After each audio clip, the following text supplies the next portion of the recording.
ऋतुफलं निवेदयामि।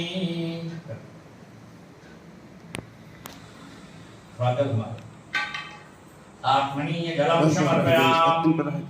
मुक्तदर्थी तांबूलम।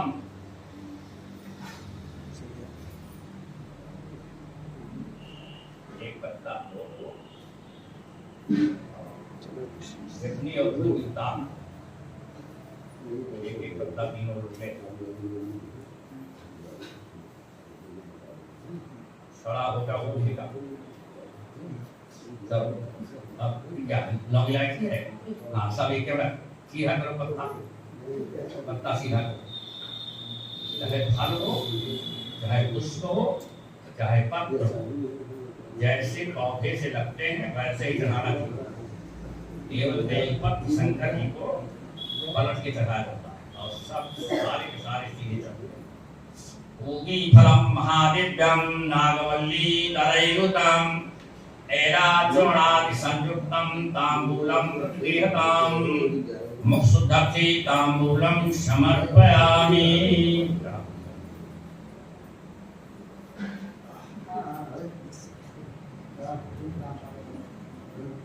पैसा था हिरण्यगर्भा समवर्तताते भूकास्य दाता पतरे के आसे सदा धार पृथ्वीं व्यामुते मां कस्मै देवाय हविषा विधेम। पूजाया तत्पूर्णार्थी द्रव्य दक्षिणां समर्पयामि।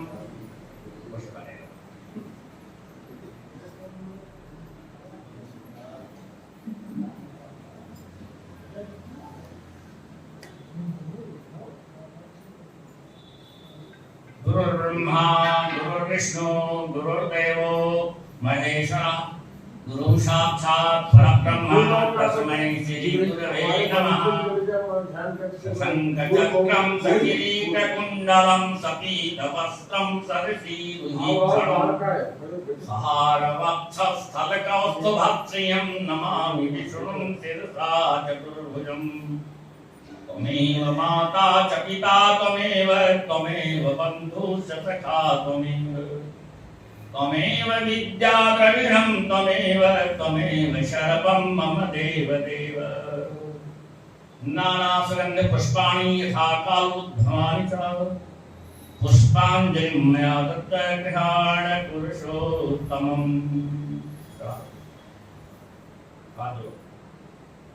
विघ्नेश्वराय वरदाय सुरप्रियाय लंबोदराय सकलाय जगद्धिताय नारायणाय स्तुत्यज्ञ विभूषिताय गौरीसुताय गणनाथ नमो नमस्ते। भक्तातिनाशन पराय गणेश्वराय सर्वेश्वराय सुभदाय सुरेश्वराय विद्याधराय विकटाय च वामनाय भक्त प्रसन्न वरदाय नमो नमस्ते। तां विघ्न शत्रुदलनेति च सुन्दरेति भक्त प्रीति सुखदेति फलप्रदेति विद्याप्रदेत्यधारेति च स्तुवन्तु सिद्धो गणेश वरदो भव नित्यमेव। त्वं वैष्णवी शक्तिरनन्तवीर्या विश्वस्य बीजं परिमासि माया सम्मोहितं देवि समस्तमेतत् त्वं मयि प्रसन्ना भूय मूर्तिः कुरु। ब्रह्मा मुरारिस्त्रिपुरात्रिकारि भानु शशि भूमि सुपूर्वतत् वृश्च शूद्रा शनिराहु केतवा सर्वे ग्रहा शान्तिकरा भवन्तु।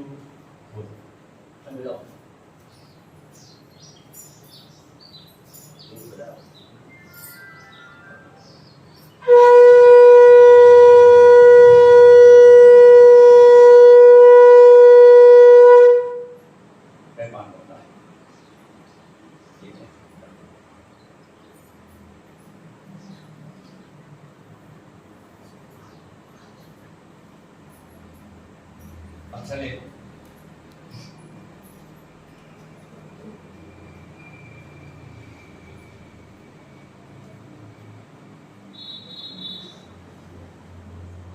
चले तो पूछे या तो बोला है।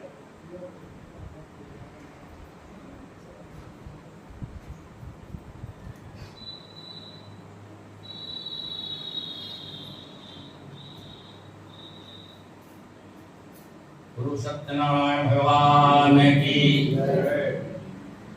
व्यास उवाच एकदा नैमिषारण्ये ऋषयः शौनकादयः मुनयः सर्वे सूतं पौराणिकं खलु। एक बार नैमिषारण्य में संतों का सम्मेलन हुआ। सारे संत आपस में बैठ करके परामर्श कर रहे थे कि घोर कलयुग का आगमन हो गया है, मनुष्य पाप ताप संताप से दुखी होंगे, तो उनके दुख के निवारण का कोई छोटा उपाय क्या हो सकता है जिससे छोटा से छोटा आदमी भी उस ग्रह सूरज को कर सके और बड़ा सा बड़े से बड़ा भी कर सके। आपस में विचार विमर्श कर रहे थे कि सूर्य ने सूत जी से प्रश्न कर दिया, महाराज कोई ऐसा छोटा व्रत पूजन बता दो जिससे संसारी जीवों का कल्याण हो सके।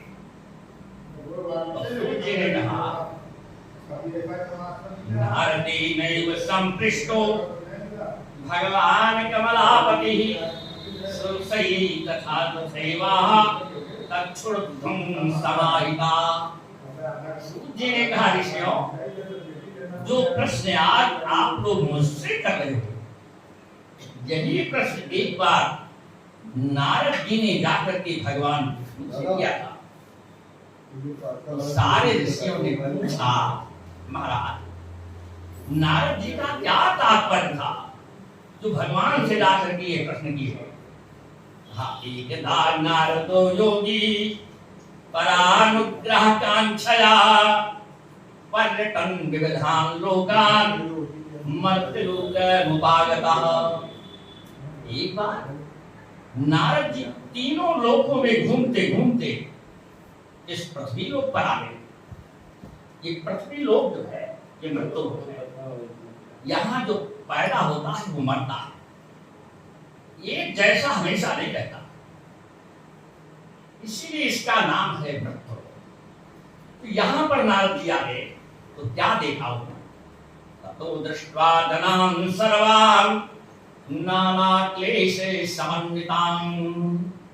नारद जी ने देखा यहाँ पर सारे के सारे लोग दुखी हैं, कोई गरीबी से दुखी है, दोनों टाइम भोजन नहीं मिलता, किसी के पुत्र नहीं है तो पुत्र के लिए दुखी है, किसी के पुत्र है तो पुत्र नालायक हो गया है उसके लिए दुखी है,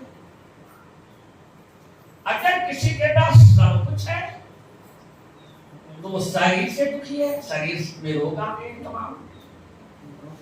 देखा यहाँ पर कोई सुखी नहीं, बहुत कहते हैं निज परिताप द्रवे नवनीता पर दुख द्रवे संत सुधनीता। संत ये सबके दुख को, किसी के दुख को देख करके वो अपना दुख और द्रवित हो जाते। तो नारद जी मृत्यु लोक के लोगों को देखकर द्रवित हो सीधे विष्णु लोक को गए। भगवान विष्णु को जाकर के प्रणाम। भगवान विष्णु ने पूछा किमर्थम आगतोऽसि त्वं किं ते मनस्य वर्तते। भगवान विष्णु ने पूछा, नारद आपके आगमन का क्या कारण है। और नारद जी ने कहा, प्रभु मर्त्य लोके जनाः सर्वे नाना क्लेश समन्विता। महाराज मैं तीनों लोक में घूमता घूमता मृत्यु लोक में चला गया था, वहां पर देखा कि सब के सब लोग दुखी हैं। महाराज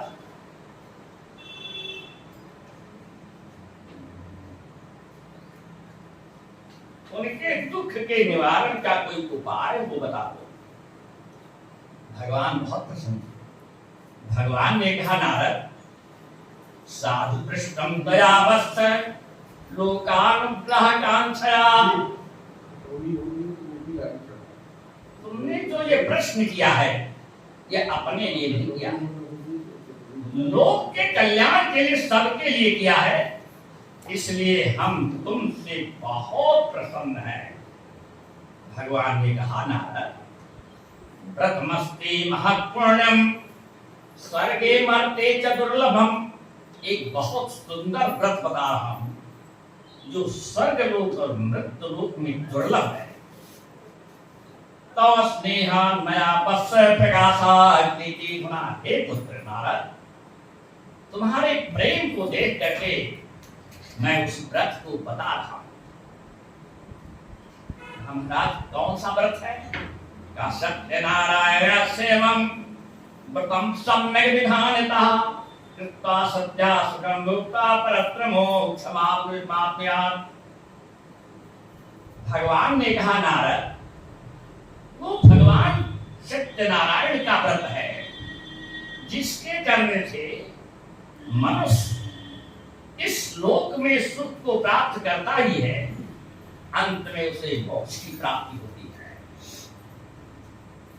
तत्सत्वा भगवद वाक्यम नारदो मुनिरब्रवीत। भगवान की बातों को सुन करके नारद जी ने भगवान से पुनः पूछा, किम फलम किम विधानम चाकृतम केनैव तत्व्रतम। भगवान, इस व्रत के करने से किस फल की प्राप्ति होती है और इस व्रत के करने का विधान क्या है, ये भी बता दीजिए। तत्सर्वं विस्तरात् ब्रूहि कदाचार्यं व्रतं प्रभु। प्रभु, विस्तार से बताइए ये व्रत पूजन कैसे किया जाए। भगवान कहे, दुख शोकादिशमनम धन धान्य प्रवर्धनम सौभाग्य संततिकरम सर्वत्र विजयप्रदम। ये भगवान सत्यनारायण का व्रत और पूजन जो है, ये दुख शोकादि शमनम, दुख और शोक को दूर करने वाला, धन धान्य समन, धन धान्य प्रवर्धनम, और धन धान्य को बढ़ाने वाला है। जो विधि विधान से भगवान सत्यनारायण का व्रत और पूजन करता है, उसके यहाँ धन धान्य की कमी नहीं रहती। सौभाग्य संततिकरम, सौभाग्य को प्रदान करता है, आजीवन उसे सौभाग्य की प्राप्ति होती है। संततिकरम, अगर किसी को कोई पुत्र नहीं है, भगवान सत्यनारायण का व्रत और पूजन विधान से करे तो उसको पुत्र की प्राप्ति होती है। यस्मिन् कस्मिन् दिने मर्त्यो भक्ति श्रद्धा समन्विता। भगवान कहते नारद, इस व्रत के लिए कोई मुहूर्त की जरूरत नहीं है। जिस दिन अंदर से भीतर से प्रसन्नता हो, भाव आ जाए, उसी दिन भगवान सत्यनारायण का व्रत करे और पूजा करे।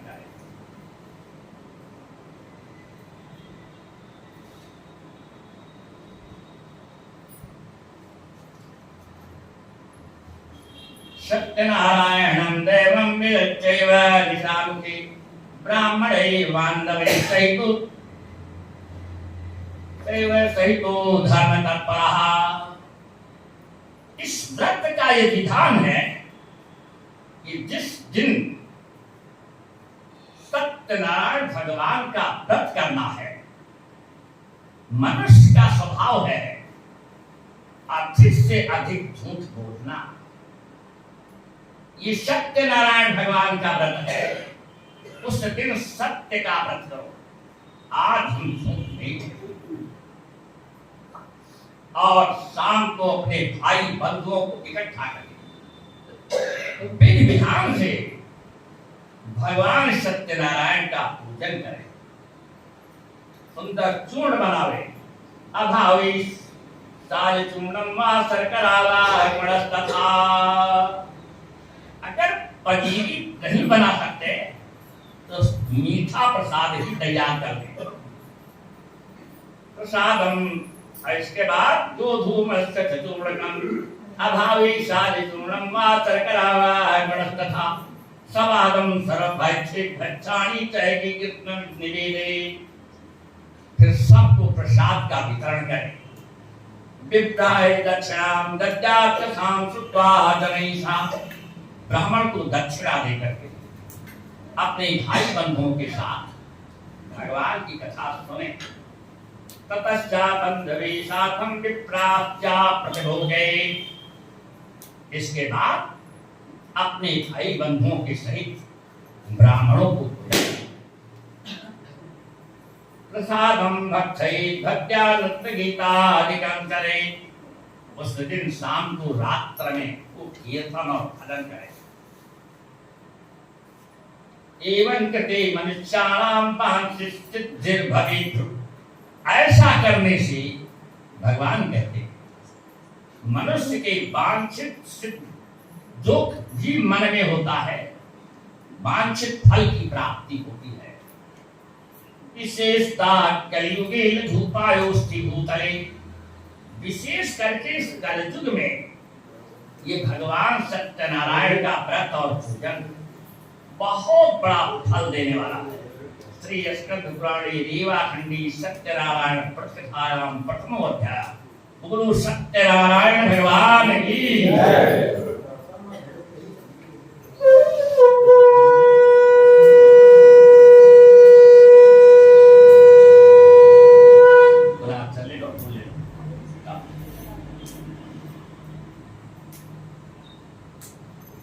सूची कहते हैं अथान्य संप्रवक्षामि कृतन्ते पुरद्विजः, कश्चित् काशीपुरी रम्ये आसी विप्रोति निर्धनः। सूची कहते हैं ऋषियों सुनो, बहुत अच्छी कथा सुनाने जा रहे हैं। काशीपुरी में एक बहुत बड़े गरीब ब्राह्मण रहते थे। शत्रुभ्याम व्याकुलो भूत्वा नित्यं बभ्रान भूतले, भूख प्यास से व्याकुल होकर के दरवाजे दरवाजे घूमा करते थे। ब्राह्मण देवता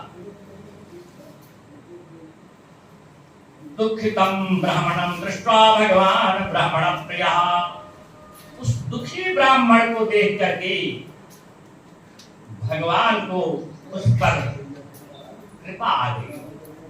भगवान ने क्या किया, वृद्ध ब्राह्मण रूपस्तम अप्रच्छय द्विजमादरात्, वृद्ध ब्राह्मण का रूप बनाया। और ये सदानंद जी, इनका नाम था सदानंद जी, जो गरीब ब्राह्मण थे, ये घूम रहे थे भिक्षा के लिए। भगवान वृद्ध ब्राह्मण रूप में इनसे मिले और पूछा किमर्थम भ्रमसि विप्रमहि नित्यं सुदुःखिता। भगवान ही पूछते हैं वृद्ध ब्राह्मण के रूप में, अरे ब्राह्मण देवता, तुम दुखी भाव में क्यों घूमा करते हो? तो सदानंद जी ने कहा, ब्राह्मणोऽपि दरिद्रोऽहं भिक्षार्थं भ्रमेमहि। हम बहुत ही गरीब ब्राह्मण हैं, भिक्षा के लिए घूमा करते। उपायम यदि जानासि कृपया कथय प्रभु। ये ब्राह्मण देवता भगवान से कहते हैं कि मेरे दुख के निवारण का, गरीबी के दूर होने का कोई उपाय हो तो बता दो। तो भगवान ने कहा, सत्यनारायण विष्णु वांछितार्थ फलप्रदा। सत्यनारायण भगवान विष्णु वांछित फल को प्रदान करने वाले हैं। इसलिए तस्य तुम पूजनम विप्राकुरुष्टव्रतमुत्तमम्, उन सत्यनारायण भगवान का तुम पूजन करो, तुम्हारे सारे दुख दूर हो जाएंगे। यत्कृता सर्व दुःखो मुक्तो भवति मानः, प्रधानं च प्रतस्यापि विप्रायाभास्यत्यतः। भगवान सत्यनारायण का पूजन का सारा विधान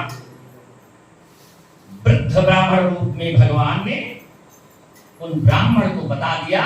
इसके बाद अंतर ध्यान हो गए। ये ब्राह्मण देवता घर आए, रात्रो निद्राम न लब्धवान, रात में इनको नींद नहीं आई। कहां से धन पावे तो भगवान का पूजन करें।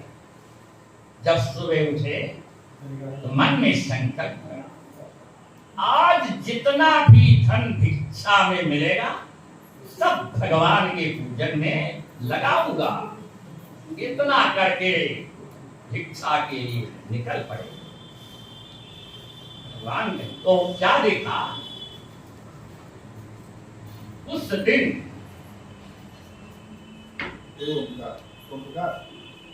तस्मिन् दिने विप्रः प्रचुरं द्रव्यमाप्नुयात्।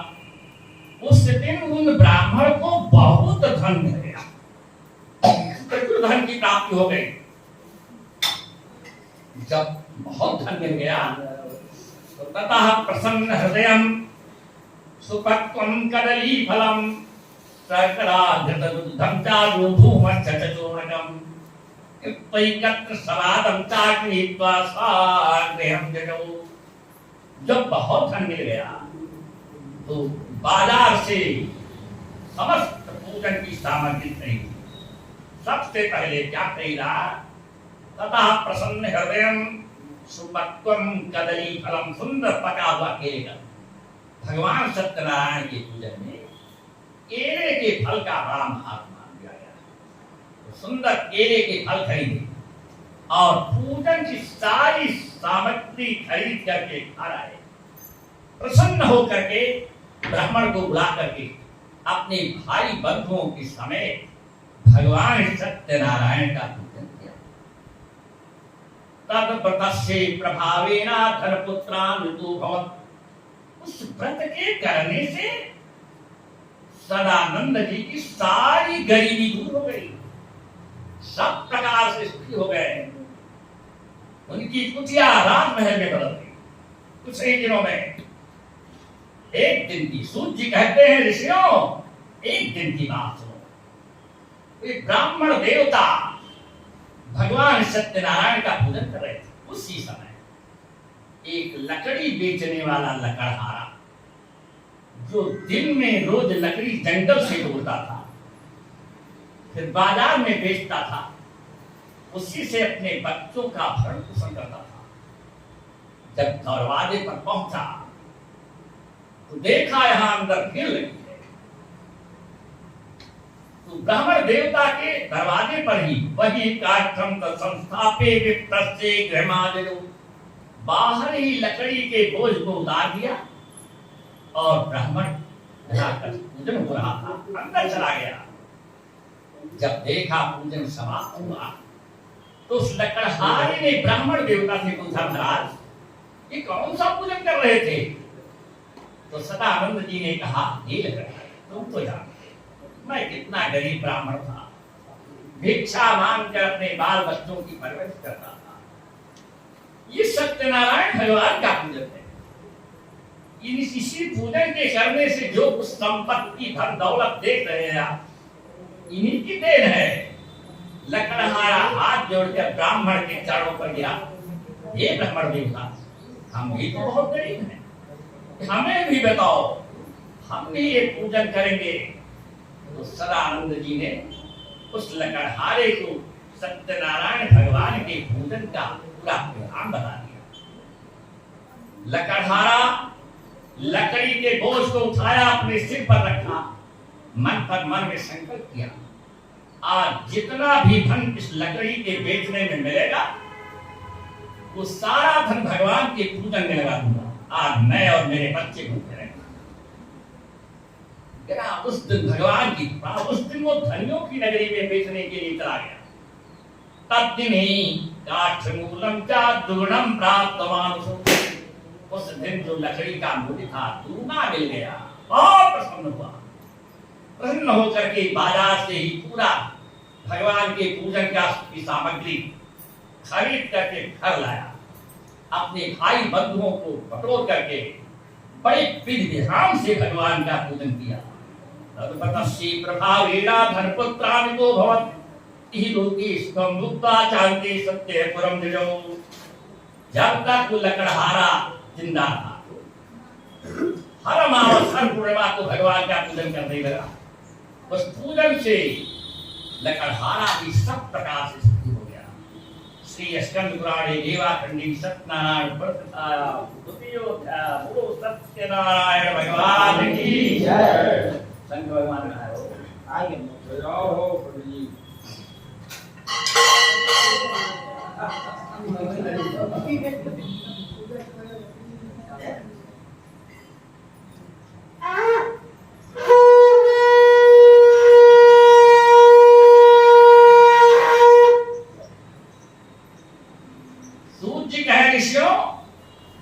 बड़ी उत्तम कथा सुनाने जा रहा हूं।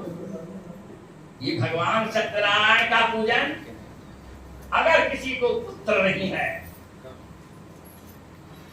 तो पूजन को करें तो उसको सुंदर पुत्र की प्राप्ति होती है। ऐसी एक सुंदर कथा सुनाने जा रहा हूं।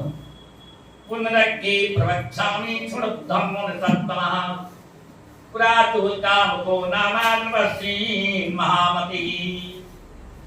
एक राजा उल्कामुख थे, उनके कोई पुत्र नहीं था। पुत्र की प्राप्ति के लिए दोनों प्राणी तुंगभद्रा नदी के किनारे बैठे सत्यनारायण भगवान का पूजन कर रहे थे।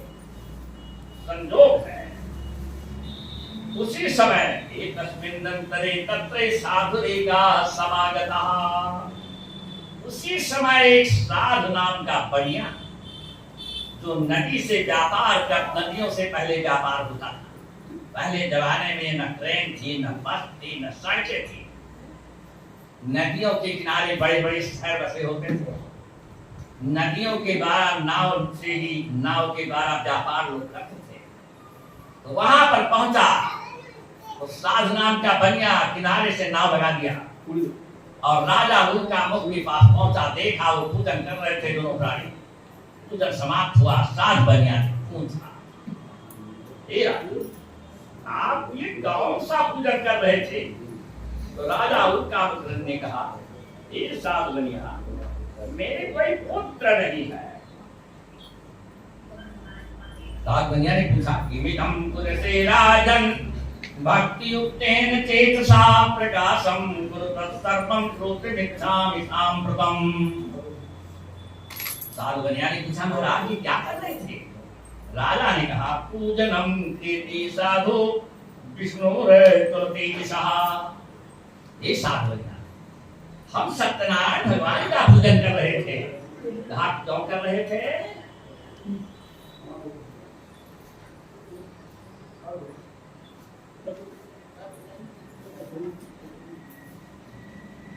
प्रकाशम कुरुतः सर्वं श्रोतुमिच्छामि साम्प्रतम्।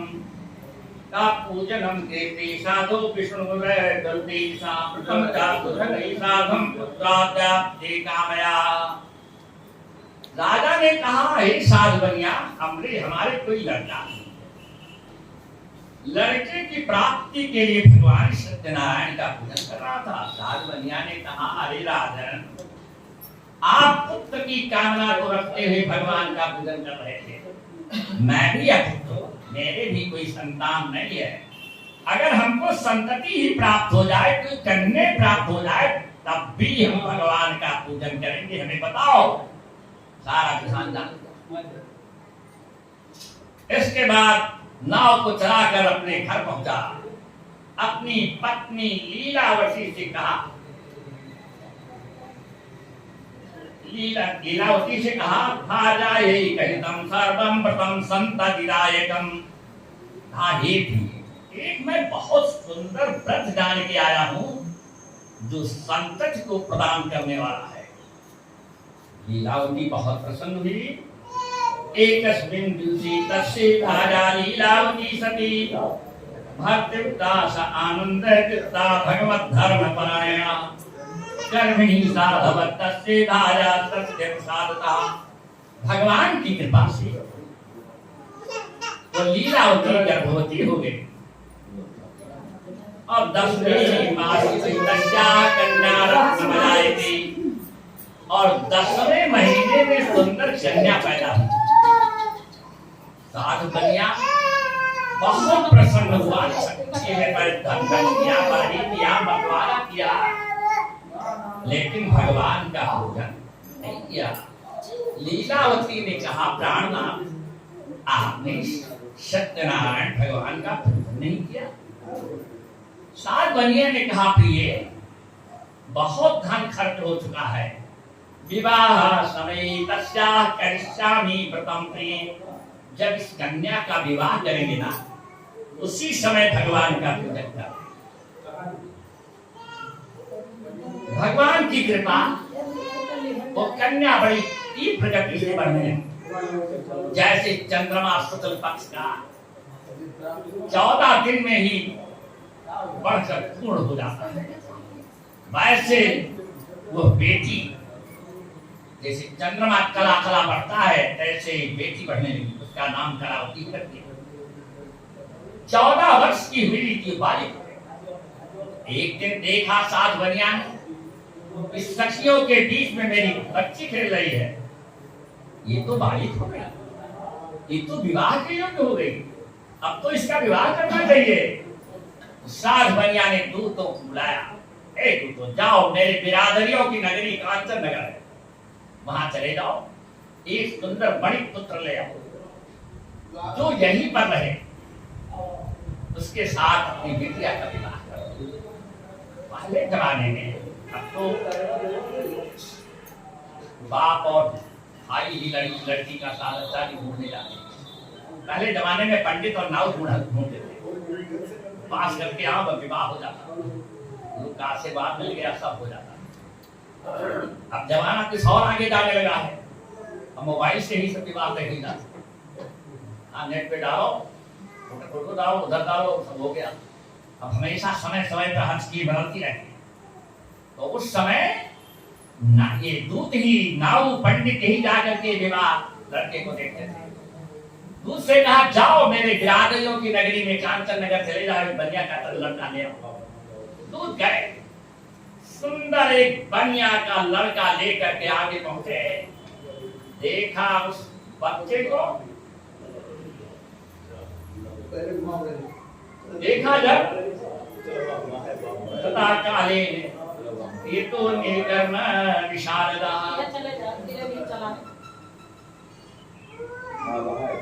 जब लड़का लड़के को लेकर दूत आए तो दृष्टा तो सुंदरम बालम बड़ी उत्तम गुणान्विता, देखा लड़का बड़ा सुंदर था, हमारे कन्या के अनुरूप है, विधि विधान से कन्या का विवाह उसके साथ कर दिया। लेकिन ततो भाग्य वशाते ना विस्मृतम व्रतम उत्तमम, लेकिन भाग्यवशात जो व्रत पूजन था वो नहीं किया, पूजन भूल गया। अपने दामाद से कहता है, बेटा जो कुछ धन दौलत है सब तुम्हारी, जो कि मेरे यही एक कन्या, तुम्हारे विवाह में बहुत सा धन खर्च हो चुका है, चलो व्यापार करके पूरा किया जाए। ससुर दामाद एक एक नाव लेकर के व्यापार के लिए निकल पड़े, और राजा चंद्रकेत के राज में पहुंच गए। प्रभु की कृपा हट गई, प्रभु की कृपा हट गई। भगवान कभी किसी पर क्रोध नहीं करते, गुरु कभी पर क्रोध नहीं करता किसी चीज पर, केवल अपनी कृपा को हटा ले, बस समझ जाओ दुख ही दुख हो गया। तो भगवान ने अपनी कृपा को खींच लिया सात दुनिया से। राजा चंद्रकेत के राज में पहुंचकर शाम हो गई, नाव को किनारे से लगा दिया, नाव में दोनों सो गए। जब कृपा हटी तो दो चोर भगवान की, जब कृपा भगवान की हटती है ना, तब माया काम करती, माया ही बांधती है, माया ही दुख देती है। तो भगवान की माया काम कर गई, दो चोर का रूप बन गया और सुंदर रूप बना करके राजा चंद्रकेत के खजाने को काट दिया। सारा खजाना सोना चांदी हीरा जवाहरात पन्ना पोखरा ला ला करके नाव में भर दिया। जब नाव पूरी भर गई, प्रभु की माया, सिपाही जगे और जो चोर थे वो भगे। वही उधर ही भगे जहां नाव थी। चोर और सिपाही पीछे, नाव में पहुंचे दोनों गायब। सिपाही पहुंचे, देखा ये दोनों बड़े सो रहे थे। क्या देखो ना, अभी भाग के आए हैं, सोने का नाटक कर रहे हैं। तो सिपाहियों का जो काम होता है डंडे कर लेने के, पूछा भैया मुझे क्यों मार रहे हो? कहा तुम चोर हो, राजा का सारा धन चुरा लाए। कहा भैया हम चोर नहीं हैं, हम व्यापारी हैं, व्यापार करने आए हैं, बनिया हैं। कहा मुझे सारा धन बरामद तुम्हारी नाव में सब भरा हुआ, इसके बाद क्या तुम चोर गई? एक दिन की नहीं सुनी गई। दोनों को राजा के सामने पेश किया गया। माल बरामद था, बहुत बड़े कठोर कारागार में डाल दिया था, ये जेल में पड़ गया। प्रभु की कृपा हट गई थी, इसलिए जो घर पर लीला होती, कला होती थी, यहाँ भी चोरी हो गई।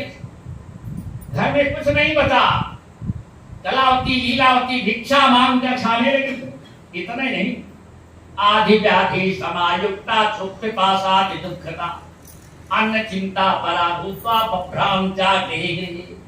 शरीर भर तमाम रोग हो गए, तमाम खास खुजली हो गई। भिक्षा मांग के दोनों खा रहे। किसी के दरवाजे पर भिक्षा मांगने के लिए जाती, जब इनको देखता है कोई इसके खास खुजली है तो जोर से पानी डालता, वही बैठे रहो वही पहुंचा रहे। बहुत दुख झेल रही है दोनों लीलावती और कलावती। और साध बनिया ससुर दामाद वहां जेल में पड़े सब। एक दिन की बात, एक ब्राह्मण के दरवाजे पर कथा चल रही थी भगवान की। कलावती बिटिया भिक्षा मांगने के लिए गई थी, देखा वहां यहाँ पर कोई पूजन चल रहा है, बैठ गई। पूजन समाप्त हुआ, प्रसाद लिया, तब तक रात हो गई। चलने लगी तो अंचल पसार के भगवान के सामने कहने लगी, हे प्रभु हमारे ससुर पिताजी ससुर दामाद आएंगे तो हम भी आपका पूजन करेंगे। इतना मनौती करके वो बिटिया प्रसाद लेकर घर पहुंची। घर पे लीलावती को बड़ा क्रोध था और डांटने लगी, अरे बिटिया इतनी इतनी रात तक घूमती हो, किम तो मनस्पतते, तुम्हारे मन में क्या बस गया है जो इतनी रात तक घूमती हो? वो रोने लगी, माँ मुझे कुछ कहो नहीं, भगवान का पूजन चल रहा था इसलिए बैठ गई वहां। रात हो गई, प्रसाद लेकर के तुम्हारे लिए भी आई हूँ और मनौती करके आई हूँ, मेरे पिताजी ससुर दामाद आएंगे तो हम भी पूजन करेंगे। लीलावती ने कहा, बिटिया तुमने अनर्थ कर दिया, तुम पैदा नहीं हुई थी तब तुम्हारे पिता माने थे, आज तक नहीं किया। बिटिया ने रोने लगी, माँ मैं भिक्षा मांग के लाऊंगी, अपनी मनौती भी पूरी करूंगी और बाकी भगवान की कृपा, भगवान को याद कर ले। भगवान कहते हैं कि सन्मुख होय जीव मोहि जबहि जन्म कोटि अघना सहित बहि। कितनों कोई पापी है, भगवान को याद कर ले, भगवान का नाम ले ले तो उसके सारे पाप जो उसी समय क्षमा हो जाते हैं। जैसे बिटिया ने कहा, भगवान प्रशांत कृपा आ गई। राजा चंद्रकेतु को रात्रि में भगवान ने सपना, हे राजा चंद्रकेतु तुम्हारे राज्य में जेल में दो बनिया, सुबह होते होते दोनों बनियों को जेल से निकाल दो और जितना उनके नाव में धन भरा था उतना भर के दे दो। नोचित्वा नाशयिष्यामि सराज्यं धनपुत्रकम्, नहीं तो तुम्हारा राजपाट सब नष्ट कर दे। भगवान ने ऐसा सपना दिखाया, वो राजा रात में दहल गया, नींद नहीं आई। सुबह उठे जल्दी, सिपाहियों को बुलाया, जाओ जेल खाने में उन दोनों बनियों को लेकर आओ। सिपाही ने दोनों बनियों को लेकर आए, सामने पेश किए। दोनों मारे खाए के कांप रहे थे, वो यही जान रहे थे अब तो मुझे फांसी होनी है, दोनों कांप रहे थे। राजा चंद्रकेतु ने कहा, हे बड़े पुत्रों, ये दंड मैंने तुम्हें नहीं दिया, तुम्हारे ऊपर किसी बड़े देवता का कोप है जिससे तुम्हें दंड मिला। इतना कह करके नाई को बुलाया, उनके बालों को छिलाया, साबुन तेल उल्टन लगा के स्नान कराया, सुंदर वस्त्र आभूषण पहनाए, और जितना नाव में धन भरा था पहले दुगनी वर्तमान दुगना बन गया। और कहा गच्छ साधो निजाश्रमा, हे साधवनिया अब तुम दोनों अपने घर जाओ। श्री स्कंद पुराणी लीलाखंडी सत्यनारायण प्रस्थान तृतीयोध्याय। बोलो सत्यनारायण भगवान की जय।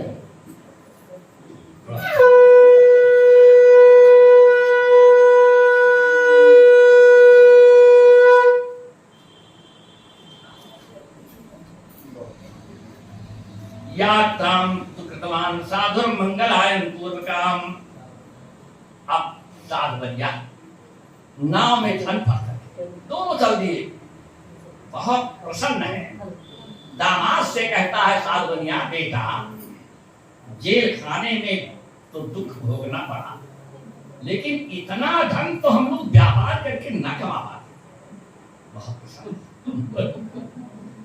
भगवान ने सोचा लाओ देखे। साधु बनिया को कुछ ज्ञान आया तो दंडी भेष बना करके, बाबा भेष बना करके आगे मिले और बोल दिए, तुम्हारे नाम कहाँ भरा है भैया। तो साधु बनिया ने कहा बाबा ये बनिया नाव, हम कुछ रुपया पैसा धरें तुम तुमका देगी। बनिया नाव हुई हम हल्दी मिर्चा धनिया जीरा जवाइन तेजपात सभी जो बनिया की दुकान करो। भगवान ने कहा सत्यम भवते वचा, जाओ तुम जैसा कहते हो वैसा होता है। इस साधु दंडी रूप में भगवान आगे बढ़ गए। एक बरगद का सुंदर पेड़, उसके नीचे आसन लगा पड़ गए। नाव देखा क्या कि नाव पहले डूबी चल रही थी, अब उतरा है। उत्तिष्ठां तरणीं दृष्ट्वा विस्मयम परमं जिजु। नाव को उतराई देख करके बड़े विस्मय में पड़ गया कि नाव ऊपर क्यों उठती।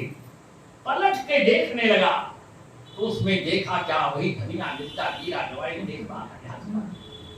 बेहोश होके गिर पड़ा, अब मैं मर गया। दामाद ने कहा अब काहे को रो रहे हो, सापो दत्त चढ़ा गिरा। दंडी बाबा ने श्राप दे दिया, तुम झूठ बोले, अब काहे को। अब उन्हीं के पास जाओ, वही कल्याण करेंगे तो कल्याण करेंगे। साधु बनिया नाव से कूदा, भगा उधर जहां दंडी बाबा गए। गए तो एक पेड़ के नीचे बाबा बैठे थे। हाय की चार पे गिर पाया, महाराज भगवान मुझे क्षमा कर दो, भगवान मुझे क्षमा कर दो। भगवान ने कहा अरे साधु बनिया तुम्हारी एक औलाद नहीं थी तब तुमने मेरे पूजन के लिए संकल्प किया था, आज तक तुम नहीं कर पाया। तो साधु बनिया ने कहा महाराज तन्माया मोहिता सर्वे ब्रह्माद्रयास्तु द्योपसु न जानन्ति गुणां रूपम तावच्च देविदं प्रभु। हे महाराज आपकी महिमा को बड़े बड़े देवता ब्रह्मा विष्णु महेश नहीं जान सकते। तो मूढ़ो हम ताम कथम जाने मोहितस्तो माया। हम तो मूर्ख है, आपकी माया से मोहित हो गया, मैं नहीं जान सका। प्रभु मुझे क्षमा कर दो, क्षमा कर दो, क्षमा कर दो। अपने सर को भगवान के पैरों में घसीटता रहा, तुरंत ही दया आई। जब देखा पैर में से दया आई और इसके बाद कहा जा जा तेज ना भले। साथ बनिया फिर तुरंत छोड़ा। तो साथी था, उसको धन की जरूरत थी कि भगवान के पांव की जरूरत थी। बात के पहुंचा, देखा नाव को पलटा, देखा फिर सोना चांदी भर गया, बहुत प्रसन्न हुआ। वहीं एक विद्वान ब्राह्मण को बुलाया, उसी नदी के किनारे भगवान सत्यनारायण का बड़े धूमधाम से पूजन किया। पूजन करके फिर चल नाव जा रही है। बहुत दूर से नदी घूम के आई थी और गांव इसका पास ही में दिखाई पड़ रहा था।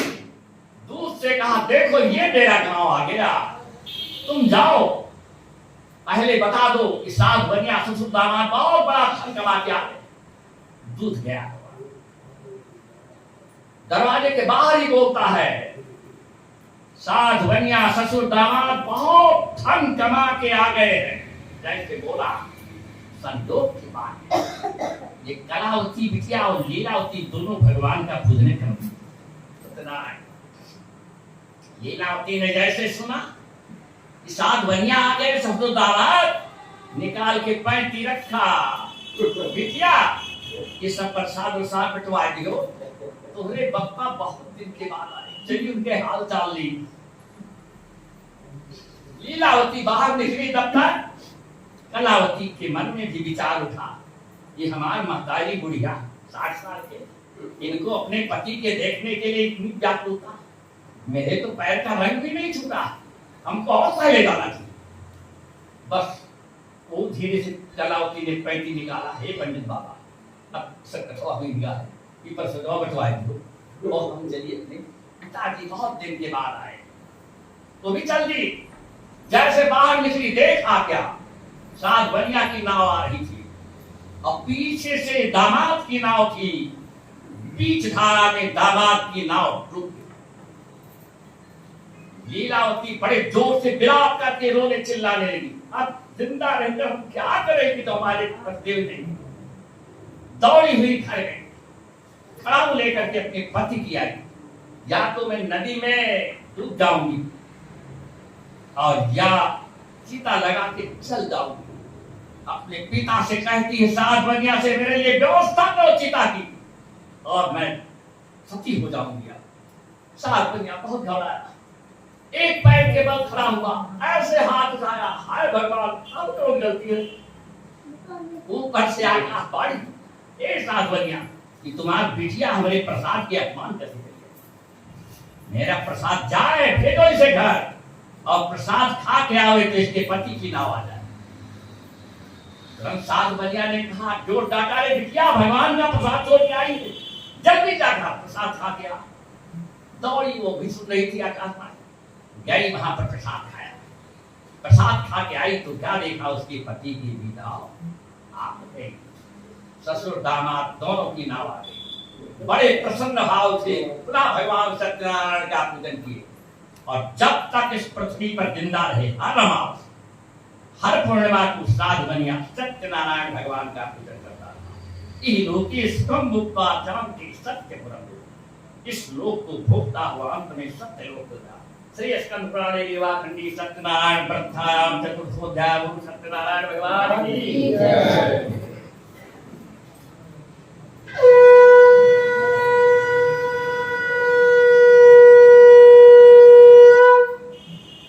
सूत जी कहते हैं, ऋषियों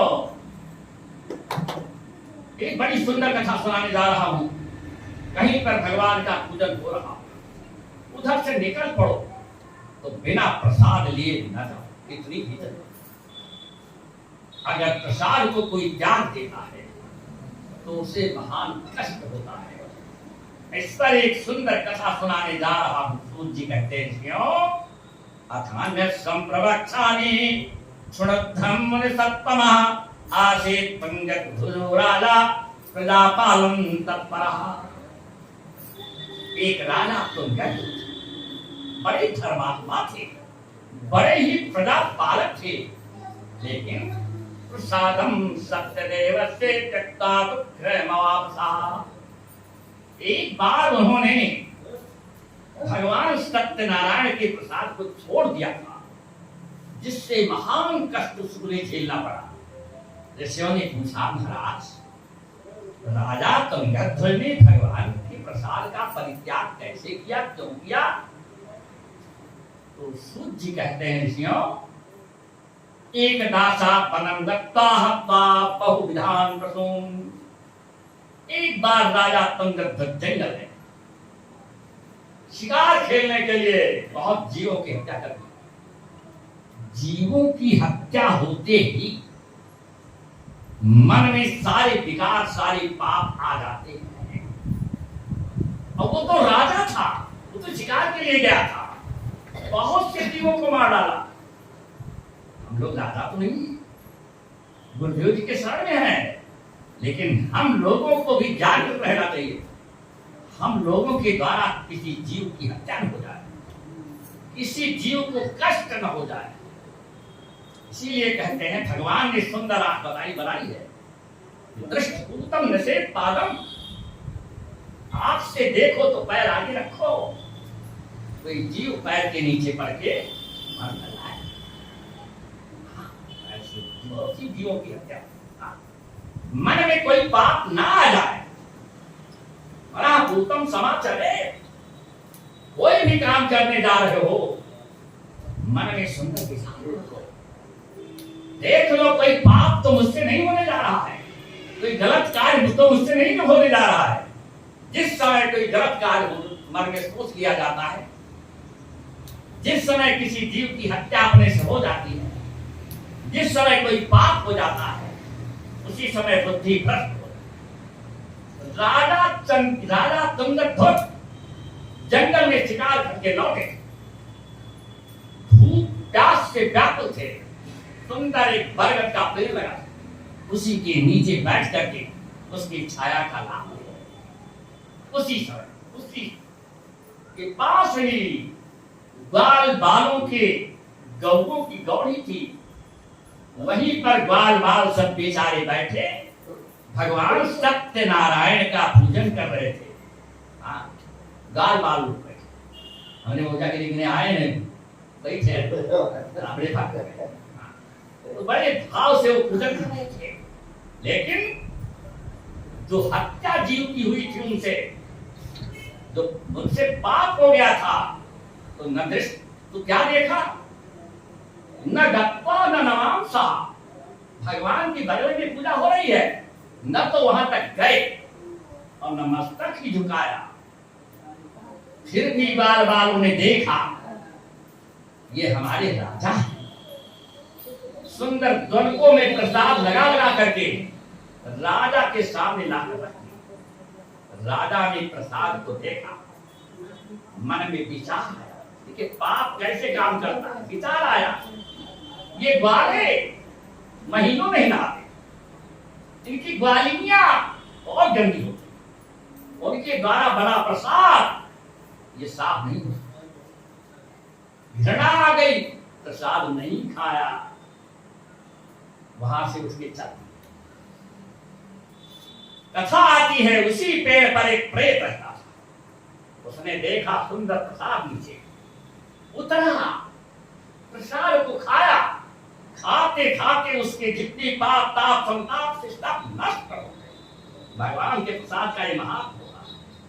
सुंदर एक विमान आया, जिस पर भगवान के पास बैठे थे, इशारा किया, प्रसाद पाते पाते वो प्रेत जो था भगवत रूप हो गया। भगवत रूप हो गया। जो भगवान के धाम जाते हैं ना, वो भगवत स्वरूप होकर ही जाते हैं। इशारा किया, वो प्रेत उस विमान पर बैठा, सीधे सत्य धाम को चला गया। ऊपर से देवता लोग पुष्प की वर्षा कर रहे, देवता धुंधली नगाड़ा बजाने लगे। और यहाँ राजा को सुनो, तस्य पुत्र सतम नक्तम धरधान्याधिकं चले सत्यदेवेन तत्सर्वं नास्तितं महनिष्ठितम्। राजा ने जो प्रसाद से घृणा किया, परिणाम हुआ राजा के 100 लड़के थे, 100 मर गए। राजमहल शोक छा गया। राजा सोच नहीं पा रहे क्या हो गया। अपने कुल पुरोहित को बुलाया और विचार करवाया, महाराज देखो ये क्या हो गया मेरे ऊपर। कुल पुरोहित ने विचार किया, राजन ऐसा विचार में आ रहा कहीं आपने भगवान के प्रसाद का अपमान किया है, इसी से तुमको ये दुख मिला है। तुरंत राजा को याद आई, दौड़े वहां पहुंचे। प्रसाद के लिए जहां प्रसाद छोड़ के आए थे, वहां प्रसाद कहाँ था, तो प्रेत आ गया। जो बचा था कुत्ते आ गए थे। दौड़ते हुए चिल्लाते हुए आए, जो कुल पुरोहित थे उनके चारों तरफ, महाराज अब बताओ क्या करें, प्रसाद का तो मैंने अपमान कर दिया था, दौड़ा गया प्रसाद पाया था, अब बताओ क्या करें। कुल पुरोहित ने कहा, राजन एक उपाय है, उन बाल बालों को बुलाइए और वहीं पर चल करके भगवान सत्यनारायण का पूजन करेंगे। ऐसा करने से और इसके बाद प्रसाद पंचामृत भगवान का ला करके इन बच्चों के मुख में डालो, भगवान की कृपा होगी, बच्चे जिंदा हो जाएंगे। राजा ने ऐसा ही किया और द्वारपालों को इकट्ठा करके भगवान का पूजन किया। ये पंचामृत ला करके जिस बच्चे के मुख में डालते हैं वो राम राम कहते होता है। राजा के 100 लड़के जीवित हो गए। सूत जी कहते हैं ऋषियों, यइदं पुरते सत्यम परम, ये जो भगवान का व्रत है परम दुर्लभ, बहुत दुर्लभ है। जो लोग इसे करते हैं उनके सारे शोक ताप संताप सब नष्ट हो जाते हैं। यइदं पुरते सत्यम व्रतम परमं दुर्लभम शृणोति कथां पूर्णां भक्त्युक्ता फलप्रदाम्। जो भगवान सत्यनारायण का व्रत और पूजा भक्ति और भाव से भर करके करता है, धन धान्यादिकं तस्य भविष्यते प्रसादतः। भगवान सत्यनारायण की कृपा से उसके घर में किसी चीज की कमी नहीं रह जाती, कोई किसी भी प्रकार धन धान की कमी नहीं रहती। दरिद्रो लभते वित्तम बद्धो मुज्जेत बंधनात्। अगर कोई बहुत गरीब है तो धनवान हो, कोई बंधन में पड़ गया है, किसी जेल चला गया है, घर में अपराध निरापराध कैसे भी, भगवान सत्यनारायण की पूजा उसके नाम से अगर कोई करे तो वो बंधन से मुक्त हो जाता है। भीतो भयात् प्रमुच्येत सत्यमेवं न संशयः। किसके किसी के घर में अगर भूत बाधा हो, प्रेत बाधा हो गई, अगर भगवान सत्यनारायण का पूजन विधि विधान से लगन के साथ करे तो उसके घर से भूत प्रेत बाधा दूर हो जाती। सूत जी कहते हैं ऋषियों सुनो, जिन लोगों ने पहले जन्म में भगवान का पूजन किया उनके अगले जन्म की कथा सुना रहा। सदानंदो महाप्राज्ञ सुदामा ब्राह्मणो भवत्। जो सदानंद जी थे जिन्होंने सबसे पहले भगवान का पूजन किया था, तो दूसरे जन्म में सुदामा नाम की ब्राह्मण हुए, जो भगवान के परम प्रिय मित्र हुए। और सुदामा की कथा सब लोग जानते हैं। इतने निरीह ब्राह्मण जिसके शरीर पर न कपड़े न वस्त्र, न पैर में कुछ था, पैर में बड़ी बड़ी दवाइयां थी, पे कांटे कांटे चुहे थे, लेकिन पूर्व जन्म का जो भगवान का पूजन उसने किया था उसका परिणाम देखो। भगवान ने उसके पैरों को उतारा, उस गरीब ब्राह्मण के, और उसके दुख को देख करके सुदामा जी के आंखों से इतना रोए इतना रोए इतना रोए कि पैर वैसे गिर गया। भूलना तो बाद में रहा। ये कथा सुदामा जी की है, हमेशा भागवत में लोग सुनते बड़ी अच्छी। और दूसरा जो लकड़हारा भगवान का पूजन किया था, काष्ठे भारे बहुर भिल्लो घोरा जो बबुआ, जो लकड़हारा था दूसरे जन्म में निषाद राज हुआ। निषाद राज हुआ वो भगवान श्री राम का मित्र हुआ। सदानंद जी तो दूसरे जन्म में सुदामा जी भगवान कृष्ण के मित्र बने, और ये लकड़हारा भगवान श्री राम का मित्र हुआ। अंत में तीसरे जन्म में उसकी मुक्ति हुई। उल्का मुखो महाराजो नृपो दशरथो भवे, श्रीरंगनाथ संपूज्य श्री वैकुंठम तदागमत्। और जो उल्कामुख महाराज थे, तुंगभद्रा नदी के किनारे दोनों प्राणी बैठकर भगवान का पूजन किए थे। किसके लिए? उनके कोई लड़का नहीं था, उनके भाग्य में नहीं था, उनके ललाट में नहीं लिखा था, तो भगवान ही उनका पुत्र बने दूसरे जन्म में राजा। और राजा जो साधु बन गया था, साधु मोरक ध्वजो भवेत्, साधु बन गया दूसरे जन्म में राजा मोरक ध्वज हुआ। मोरक ध्वज की बहुत बड़ी कथा है, बड़ी सुंदर कथा है भागवत में। हाँ, उनकी उसकी जो है इतना धर्मात्मा, इतने दानी आया थे उनकी, वो भी परीक्षा में अपने बच्चे को दोनों प्राणी ने आरा सिद्धि कर दिया। आपने कल्याण हुआ था कि उसमें परीक्षा थी। अंत में भगवान के धाम को गए और तुंगध्वज महाराज दूसरे जन्म में स्वयंभू मन हुए। श्री स्कंद पुराणे जीवाखंडी सत्यनारायण प्रथम पंचमोध्याय। बोलो सत्यनारायण भगवान की जय, बोलो गुरुदेव भगवान की जय, बोलो विष्णु भगवान की जय, आनंद कंद वृंदावन बिहारी लाल की, राघवेंद्र सरकार की, गुरु बाबा साहेब की, हनुमान जी महाराज की, गुरुदेव भगवान की, स्वामी जी भगवान की, गोपाल भारती भगवान की।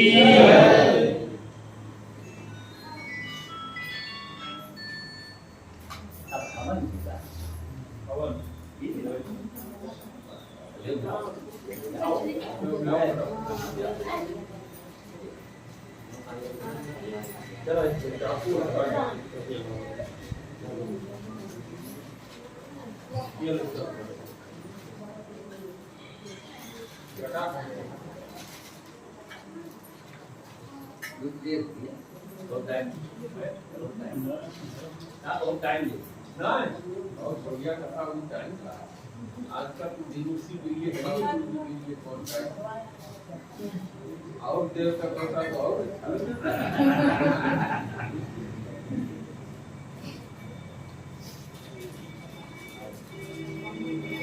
गया है क्या? नहीं बंद कर दे रहे वो भी बंद कर